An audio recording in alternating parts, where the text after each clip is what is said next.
NCP না হয় ছোট দল, লোকবল কম, কিন্তু বিএনপি তো বিশাল রাজনৈতিক দল। অথচ বিএনপি নেতাদেরকে রক্ষা করার জন্য এগিয়ে আসলো জামাত শিবিরের নেতাকর্মীরা।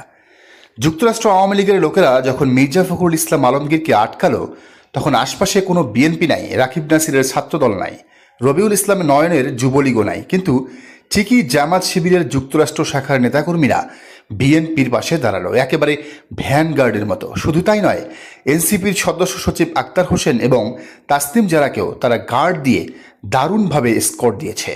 ভিডিওতে মির্জা ফখরুলকে যিনি গার্ড দিচ্ছেন এবং আওয়ামী লীগের সন্ত্রাসীদেরকে মুখে প্রতিহত করছেন, তিনি আর কেউ নন, সিলেট শাহজালাল বিজ্ঞান ও প্রযুক্তি বিশ্ববিদ্যালয় শিবিরের সাবেক সভাপতি মারুফ রহমান। শুধু বিএনপির ফখরুল ইসলামকে নয়, এনসিপির যারা আক্তারদেরকে যারা প্রোটোকল দিয়ে সেভ করলেন, তারাও ওই জামাত শিবির রাজাকারের দল। ভিডিওতে স্পষ্ট যাদের দেখা যাচ্ছে, তারা হলেন ঢাকা কলেজ শিবিরের সাবেক নেতা ও বর্তমান যুক্তরাষ্ট্র জামাত নেতা ফাওয়াজ উদ্দিন, এমসি কলেজ শিবিরের সাবেক সাংগঠনিক সম্পাদক আবদুল্লাহিল ওয়াহেদ, জামাত নেতা মাহবুব এবং জামাত নেতা আলমগীর।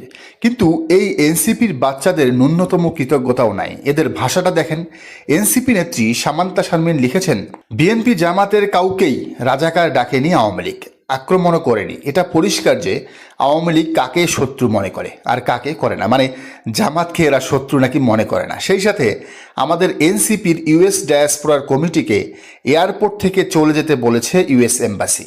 ভাই ও বন্ধুরা, জানার চেষ্টা করুন কারা ইউএস এম্বাসিতে চাকরি করছে এবং তাদের পলিটিক্যাল ও সোসাইটাল ব্যাকগ্রাউন্ড কী।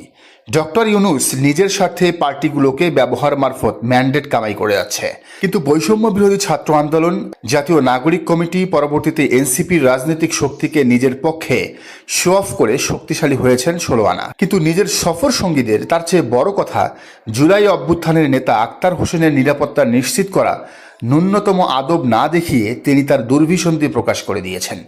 বিদেশে প্লেনে ইউএন বাংলাদেশ বিষয়ক সমঝোতার জায়গা না, এটা আমি দুদিন ধরে বলছি।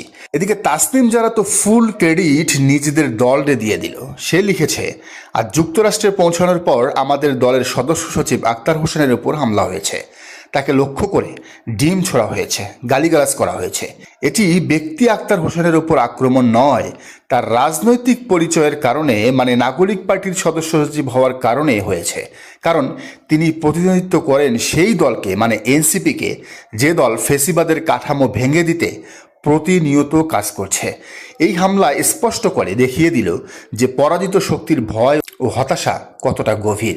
আমি নিশ্চিত এই আক্রমণ আক্তার হোসেনকে এক বিন্দুও দুর্বল করবে না, তার দৃঢ়তা আরও বাড়িয়ে দিবে।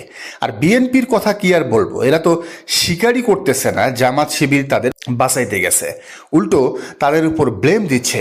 বিএনপি নেতা মোর্শেদ কামাল লিখেছেন, এটা নাকি জামাত শিবিরের সাজানো নাটক। সে লিখছে, নিউ ইয়র্কে জামাত ও ইলিয়াস মিলে যে খেল দেখালো, নিরাপত্তার কথা বলে শোডাউন দিয়ে নিজের নেতাকে ঠিকই সেভ করল, অথচ অন্য পার্টির নেতাদের চারপাশে নিরাপত্তার কথা বলেও ফেসিবাদের দোসরদের ঠিকই অপমান ও লাঞ্ছিত করার সুযোগ করে দিল।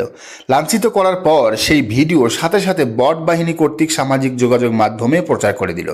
এটার পুরোটাই পরিকল্পিত। এইগুলো পুরনো ও নোংরা রাজনীতি খেলা, কাউকে অপমান করার কৌশল। এখন প্রচার করছে ওখানে বিএনপি ও এনসিপির কোনো নেতাকর্মী ছিল না, এটাও সুপরিকল্পিত। হাসিনার মতো তাহাজ্জুদের নামাজ পড়ে বট বাহিনী লাঞ্ছিতের ভিডিও প্রচারে নেমে গেল। মোনাফেক কোনোদিন ইমানদার হয় না, তেমনি রাজাকার কোনোদিন মুক্তিযোদ্ধা হয় না। রাজাকার ও স্বৈরাচার ভাই ভাই। গোলাম মর্তুজা এই দায় থেকে রেহাই পেতে পারেন না, ও জামাতের দোসর। বুঝেন অবস্থা বিএনপির। এরা মর্তুজার মতো কট্টর জামাত শিবির বিদ্বেষী লোকটারও জামাত বানাই দিল।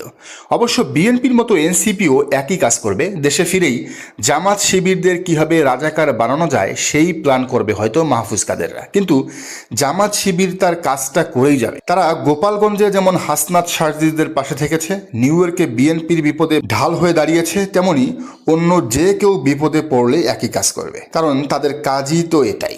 তারা কখনো ক্রেডিটের রাজনীতি করে না। ক্রেডিটের রাজনীতিটা বিএনপি আর এনসিপির কাজ। দর্শক, আপনারও কি তাই মনে হয়? জানান কমেন্টের ঘরে।